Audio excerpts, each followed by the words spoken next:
Stamping friends, Lorraine Sish here from stampwithlorraine.com. I'm here today to show you a fun fold that's a tent fold because it stands up nicely as in a tent fashion, but it has a little swinging element inside here. Look at this. It's featuring the Storybook Moments Designer Series paper that is in the mini catalog for January to April 2025. If you're watching a replay, you'll know the time that's available.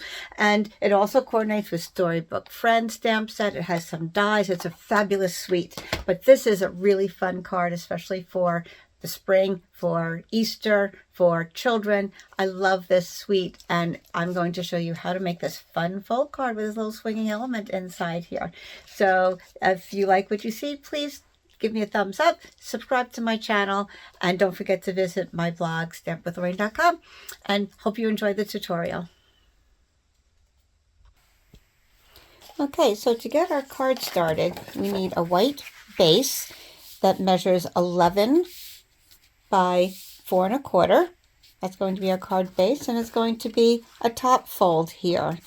So once you have that scored, just give it a good burnish with your bone folder. And then we need another piece of white, which is 4 let's go this way, 4 1/4 by 4 3/4. So you want it the same width as your card, and it's going to be 4 3/4 down this way. So now bring in your scorer. We're going to make an accordion fold out of this. Now you're going to hold it so that the 4 3/4 edge is at the top of your trimmer. And we are going to score it at 5/8.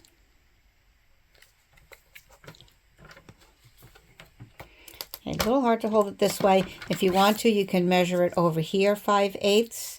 And then flip it around and go the other way. But whatever, just to not be too confusing, I'm going to go this way, 5/8, 1 1/2, 2 3/8,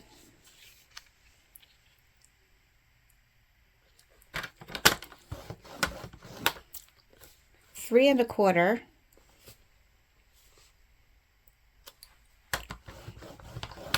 and 4 1/8.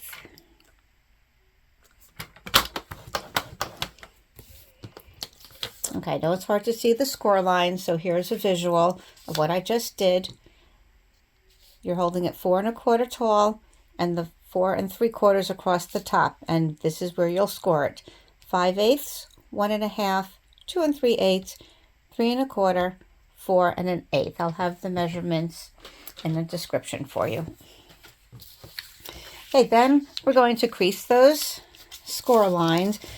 Right now, it doesn't matter too much which direction you're going when you're burnishing with your bone folder. Just get those score lines started. And we're going to make an accordion fold with it in just a little bit, but just at least get those started. And then one thing I like to do is kind of bend them back the other way, kind of loosen up, break those fibers down a little bit so it's more easily bent. All right, and then we are going to start our accordion fold. We're going to fold over the 5/8 and then go back and then forward and back and forward again. If you want, just make sure those are nice and creased, nice and strong. Okay, so this is what we are going to have, this little accordion fold like this. All right, so we are going to put tear and tape on these edges over here because this is going to be very interactive. So you want nice strong adhesive on there. Oh, the And this one has run out. Let me grab another. Nice to have these products right on hand at your fingertips, right? Okay, there we go. I'm just going to make sure that's pushed down nicely with my bone folder. If you have trouble pulling up the edge, just push it down with your bone folder, and then that part will tear away easily. All right, we're going to just leave that aside for a minute. So let's go back to our card front. Oh, by the way, this is a visual of where we want the tape to be. Okay, so just on the edges, on those 5/8 edges there. All right, let's go back to our card front. We are going to put DSP on the front, and I've chosen to work with today the Storybook Moments Designer Series paper. It has these cute springtime rabbits, which reminds us of some of our stories from our youth. And it has some nice vegetable patch designs and some pieces that you can cut out for different card layers. I've got cute little bunnies and mice and garden things, and the backs are fun little fun designs. Some are just sort of background. Oh, I love this one with the strawberries and the blue background. Okay, so I am using you want some subtle things because these are sort of going to act as backgrounds. All right, so this is going to be my front. I'll put this aside. That will go on the inside later. I'm going to glue this down to my front, and I want you to remember that our multi-purpose glue has 2 tips to it. A lot of people don't realize that this down here is also a dispenser for the glue. A lot of us use the fine tip up here, which is not extremely fine, but it's a fine tip. But down at the other end, we have this tip here. That's sort of this chisel tip. That's this rubbery material, and that's going to help us spread the glue. So we want this to make sure it's covered entirely with adhesive.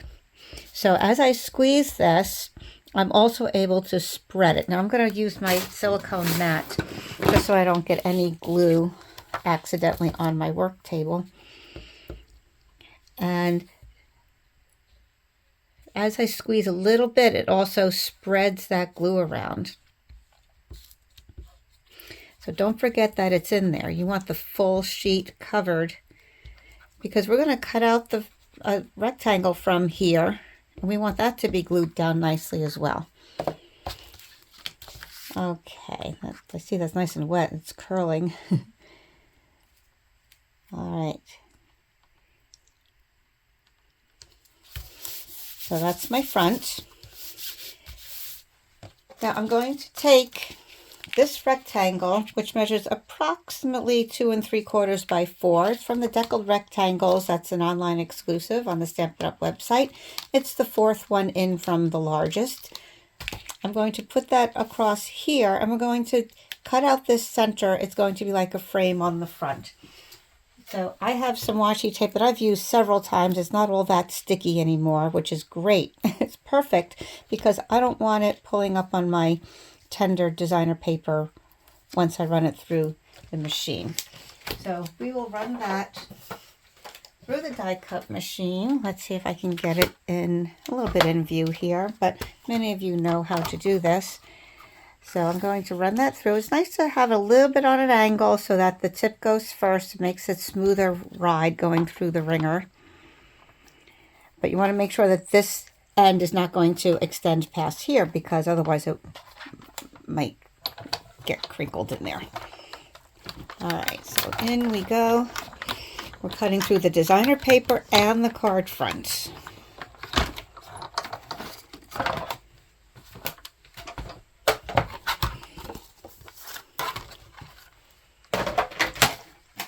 And carefully pull that off very slowly.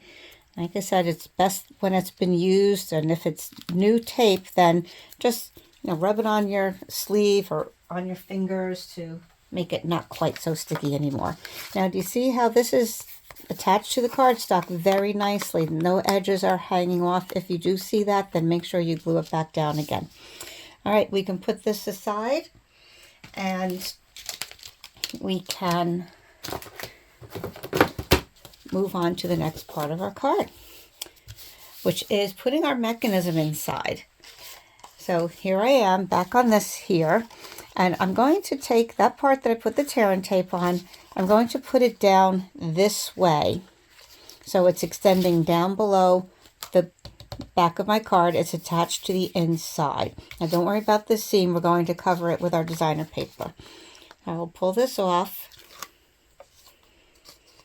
And just so I can see where, to line it up, I'm just going to fold this back so that I can see the corners of my card here. The fold is what's going to be at the bottom of the card. And remember, tape is here. I'm going to line that up with the bottom corners and rub it on. Okay, you see what we just did there? All right, so it's attached to there. Now we can cover that seam with the other piece of designer paper, which I just hid underneath my silicone mat. And so we're going to put this here, and you see how that's covered, so you're not going to see that. Now, not quite so important to use this tip on here because we're not cutting through it. So just for convenience, this comes out a little quicker, and I'm used to doing that. So I will just use this. I like to put a little glue, thin bead of glue around the edge and just a touch in the middle. And we're going vertical here. So if you're using, when you cut your designer paper, make sure if it has a direction up and down, left to right, make sure you're doing it in the vertical position. So it's taller than, more tall than wide. Okay, so now that's going to be our outside and our inside. And, excuse me, we're going to then fold this back up. And if you've done your accordion fold, where you taped it down, fold it this way and then down and back and forth until you are left with this part with the tape on top. And when you look at it sideways, it's going to kind of look like an M. So you want that center fold to be going down. All right, so this is now we're going to tear off that backing to the tear and tape and just close the card onto there so that it sticks.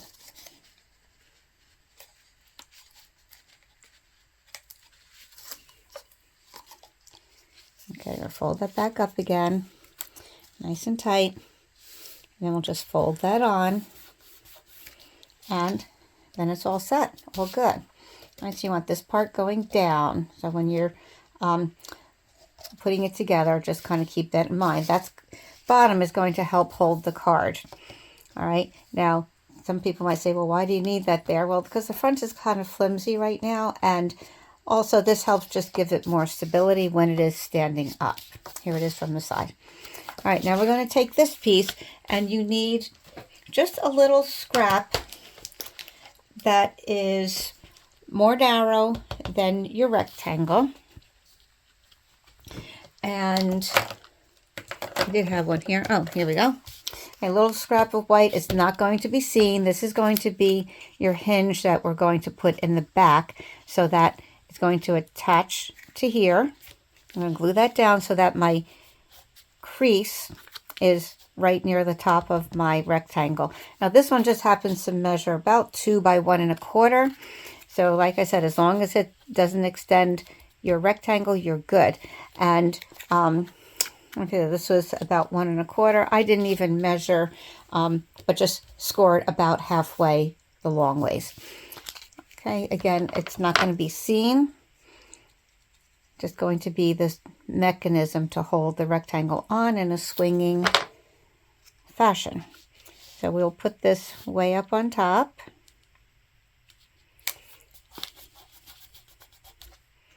And then this is going to eventually attach to the inside here so that this can swing. Okay, we don't want any glue on the back of this. We're just going to put it on here. It's going to swing right inside there. It's going to be attached. Okay, but before we do that, it will probably be easier to decorate it before we actually attach it. All right, so I'm choosing to use the Storybook Garden Suite. Here's the Storybook Friends stamp set, which also coordinates with Storybook Garden Patch. This is one that has some sentiments on it. This is just the garden elements. Comes with coordinating dies, which I love these old-fashioned frames and the bunnies. And these framelits here cut out the images here. Now, these images on the cover are 75%. On a picture at 75%. So the inside, the actual things are a little bit bigger. Just they couldn't fit them full size on the front here. So keep that in mind. So our Storybook Friends are going to cut out, the dies are going to cut these out. I'm going to use this oval frame to decorate my little swinging part here. So what I did was I ran this through with some wild wheat, since that's the color there, and comes out like this, and the middle part comes out. So you can use that on your project, or you can save it for another project. I'm going to save it because I want this inner part to be white. So that means I have to cut another one of those frames. So I'm going to do that right here.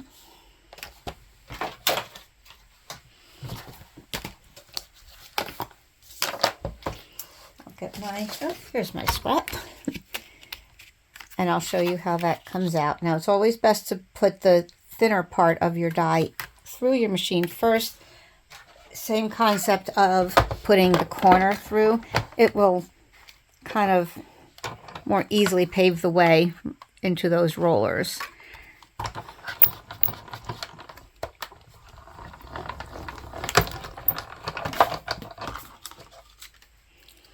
Okay,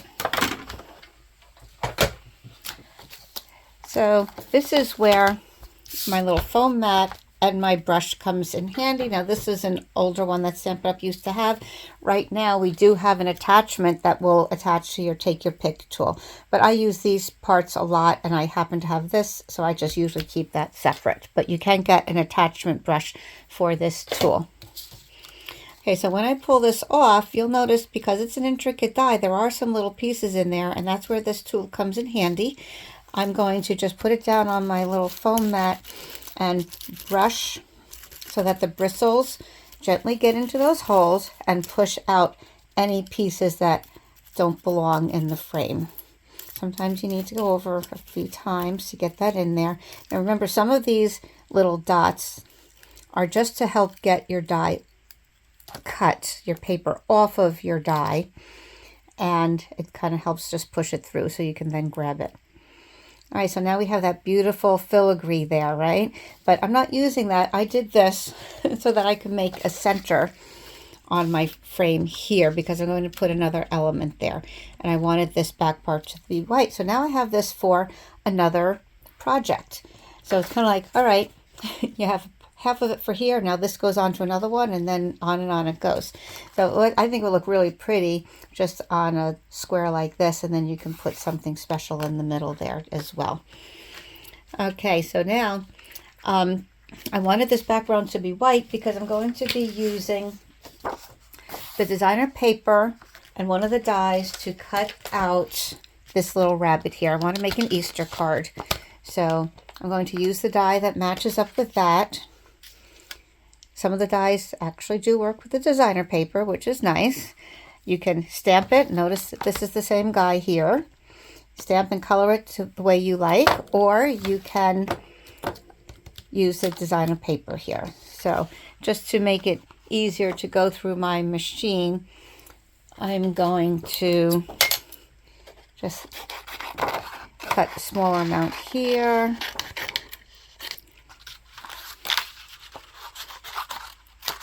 To make it easier to run through.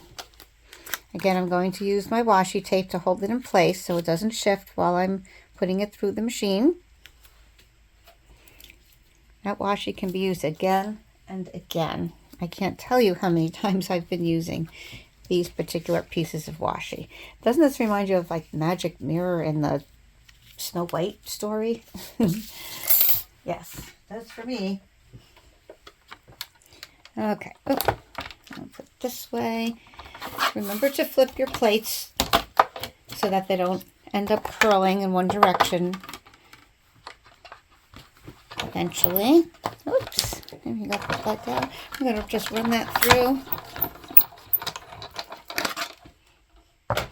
And that makes it nice and easy. Now with this designer paper, if you didn't have or didn't want to get the dies, just remember with this paper, there are some ephemera pieces, some pieces that are already die cut and ready to go. So that makes it really easy. And there are some other images other than what we see here. So let me put this in a safe place. And now, because there is a little bit of white on the outside of this, that's why I wanted a white background here. And look at how those colors work very nicely, right? Okay, very vintage looking. I love that. So I wasn't sure how this would work, but I was wondering if I could get some of this. As you see here, there's a little mound of carrots here. I didn't know if that would work and show up in there if I put that behind, if I stamp some of the carrots on the frame in the background there. So I'm going to give that a try. I'm going to use Memento Black. I'm just going to put some down on the bottom here so that it looks like the little bunny is in the carrot patch. Probably his favorite place to be, right?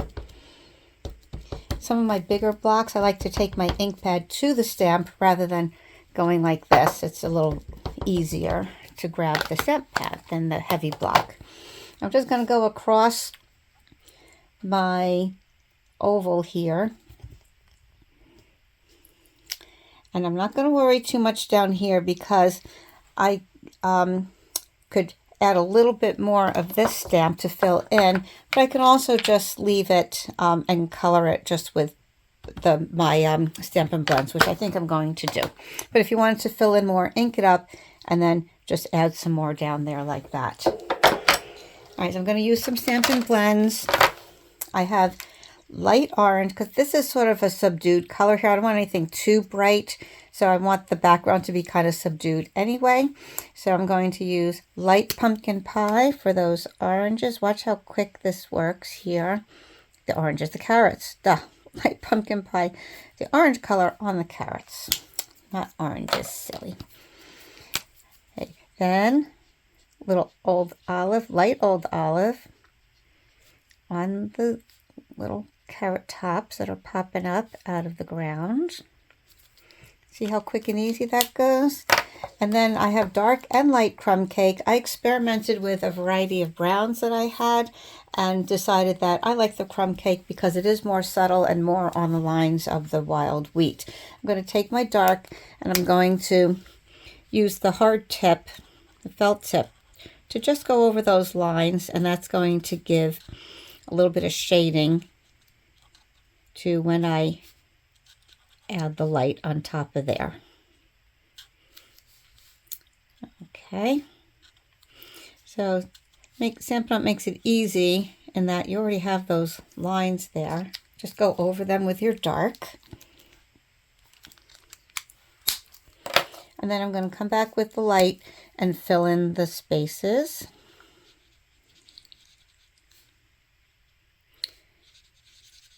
You go right over the dark and it will blend in nicely.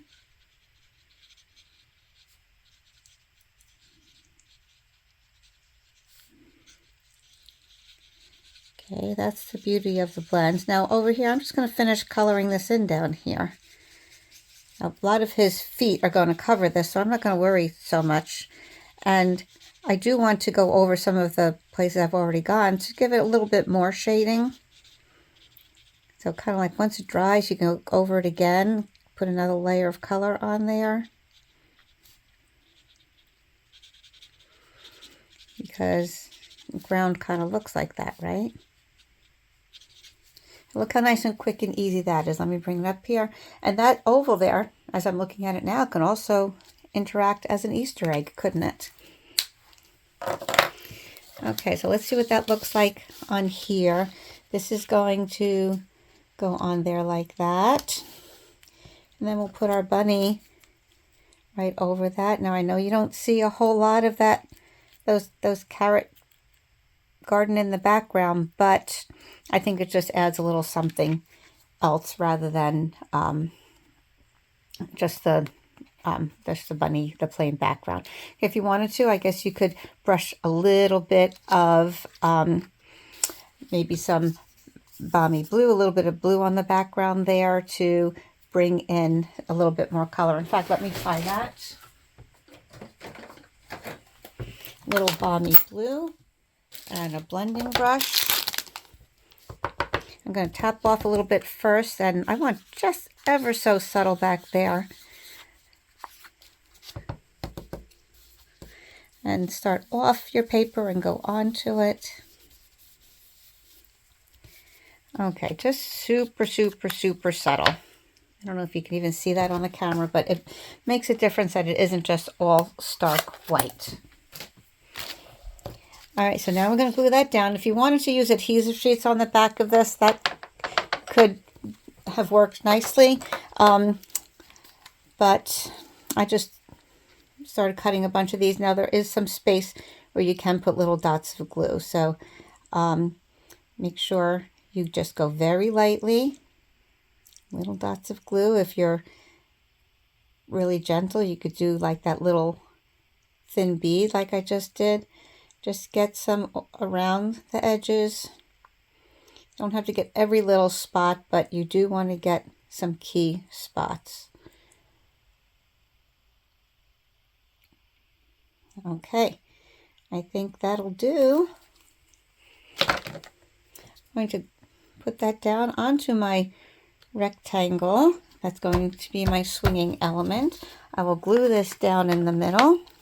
Now remember, when you use blends, it will go through the back of your paper.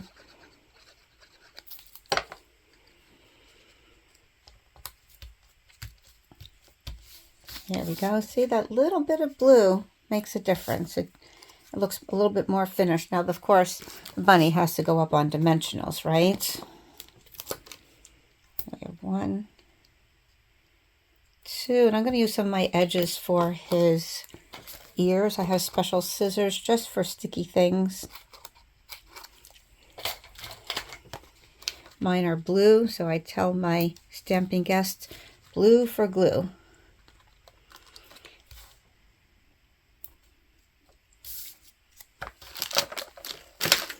Okay, we'll pull those off. And then all we have to do is add our rectangle to the card, and that seems tricky, but it's really very easy. All right. Oh, we have to put our sentiment on it too, don't we? Now his ears extend the frame just a little bit, but that doesn't bother me. It's okay. I want him popped up like that, and I think it's still very sweet, very cute, and it's very close anyway, so it's fine. It's all fine. And now let's add a little bit of some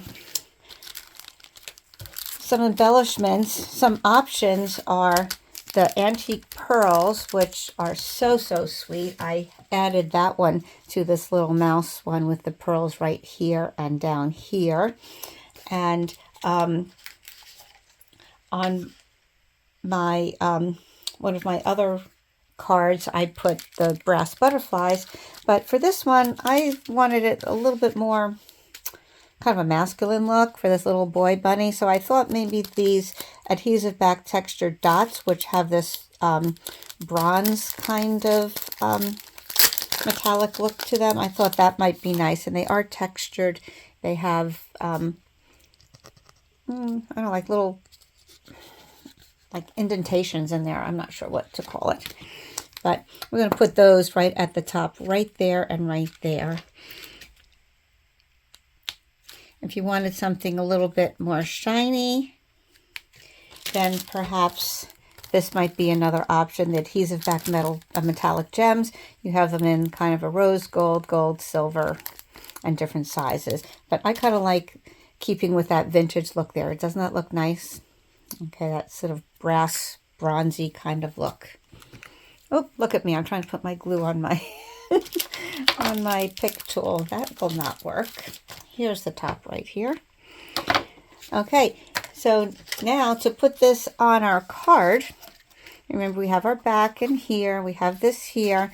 This is going to fit right in there when the card is closed, but we only want glue on that tab so that it's going to swing inside, it's going to swing freely. So I'm going to put glue on there.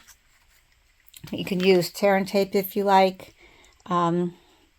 I like to have a little bit of wiggle room, flexibility for aligning this piece, so glue allows me to do that.